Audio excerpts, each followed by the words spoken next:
என்கிற சிந்தையை உடையவர்களாய் இருங்கள். பைபிள் சொல்லுகிறது, what man thinketh so is he. மனிதன் எதை விசுவாசிக்கிறானோ, எதை நினைக்கிறானோ அப்படியாகவே அவன் இருக்கிறான்.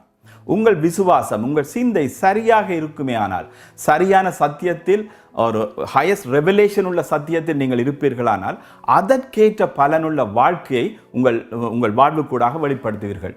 இப்போ உதாரணமாக, நீங்கள் இப்பொழுதும் வருத்தத்தில் இருக்கிறீர்கள் என்றால், தேவனை குறித்து, தேவன் வருத்தத்தை குறித்து என்ன சிந்தையுடையவராக இருக்கிறார், என்ன விதமான தன்மையுடையவராக இருக்கிறார் என்பதை நீங்கள் அறிவீர்களானால், அந்த வருத்தத்திலிருந்து நீங்கள் விடுதலையாக இருப்பீர்கள். ஆனால் அதை குறித்த அறிவிலே உங்கள் பலவீனமாக இருப்பதினால் அது உங்கள் வாழ்க்கை கூடாக வெளிப்படுகிறது.